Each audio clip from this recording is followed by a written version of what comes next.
Due date क्या होती है रिटर्न फाइलिंग के लिए? उसके लिए आप ऐसे याद रखेंगे कि जो भी तुम्हारे सीएपी वाले लोग हैं, कैप वाले, कैप, कैप का मतलब क्या?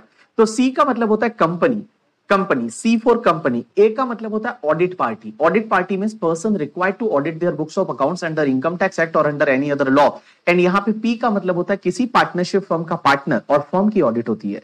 तो इन तीनों के लिए जो रिटर्न फाइलिंग का ड्यू डेट है ना, वो 31 अक्टूबर ऑफ असेसमेंट ईयर आएगा। मींस जैसे ही प्रीवियस ईयर कंप्लीट हो गया, असेसमेंट ईयर में 31 अक्टूबर तक रिटर्न फाइल करना पड़ेगा। तो देखो, तीन कैप वाले लोग, तीन लोग हैं जो कैप वाले, कौन कौन? सी फॉर कंपनी, ए का मतलब audit party, audit party means person required to audit their books of accounts, and P का मतलब partner of the partnership firm and firm account are required to be audited. इनके लिए जो return filing का due date है वो 31 अक्टूबर of assessment year आएगा। अब एक और चीज समझना, अगर कोई भी पार्टनरशिप फर्म है या कोई भी एसएससी है जिसपे मान लो ट्रांसफर प्राइसिंग लगता है, अब ये ट्रांसफर प्राइसिंग क्या होता है वो सीए फाइनल में आप लोग सीखोगे। अगर किसी पे ट्रांसफर प्राइसिंग लगता है तो उसके लिए जो ड्यू डेट है वो 30 नवंबर हो जाएगी, और अगर किसी एंटिटी पे ट्रांसफर प्राइसिंग लगता है तो उसका जो पार्टनर रहेगा ना, उस पार्टनर के लिए भी due date 30 November of assessment year हो जाएगी। तो जैसे कोई पार्टनरशिप फर्म है, उस पर ट्रांसफर प्राइसिंग लग रहा है, तो पार्टनरशिप फर्म के लिए ड्यू डेट क्या है? 30 नवंबर। उसके पार्टनर के लिए ड्यू डेट है वो भी 30 नवंबर हो जाएगी, और आपके और मेरे जैसे जो लोग गरीब बच गए उनके लिए ड्यू डेट होती है 31 जुलाई। तो देखो, कैप वालों के लिए 31 अक्टूबर,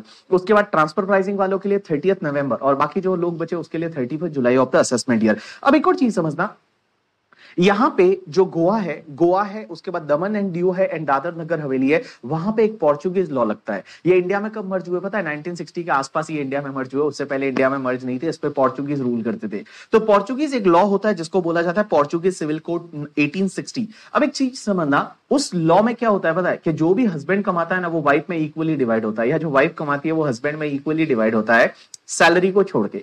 सैलरी को छोड़ के बाकी जितनी भी इनकम है वो इक्वली डिवाइड होती है हस्बैंड एंड वाइफ में। अब एक बात बताओ, एक अगर कोई पोर्चुगी है, वो किसी पार्टनरशिप फर्म में पार्टनर है, और वो पार्टनरशिप फर्म में जो पार्टनर है, तो पार्टनरशिप फर्म से जो भी इनकम होती है वो कौन से हेड में जाती है? पीजीबीपी हेड में जाएगी। तो पार्टनरशिप फर्म में अगर वो पार्टनर है और उसको क्या हुआ, वह पार्टनरशिप फर्म से मान लो जो रेम्यूनरेशन वगैरह मिला, वो पीजीबीपी हेड में टैक्सेबल होगा। लेकिन अगर वो पार्टनर है तो उसकी वाइफ के बीच में और उसके बीच में इनकम है वो इक्वली डिवाइड हो जाएगी। अब एक चीज समझना, जब पार्टनर की ड्यू डेट है वो मान लो 31 अक्टूबर है या 30 नवंबर है, तो उस केस में उसकी वाइफ की जो ड्यू डेट है वो भी आपकी 31 अक्टूबर या 30 नवंबर होगी। सो इन सिंपल वर्ड बता दूं कि अगर पोर्चुगीज लॉ फॉलो होता है तो उन लोगों में से कोई पार्टनर है तो उसके स्पाउस के लिए जो due date of return filing है वो भी 31 अक्टूबर या 30 नवंबर रहेगी।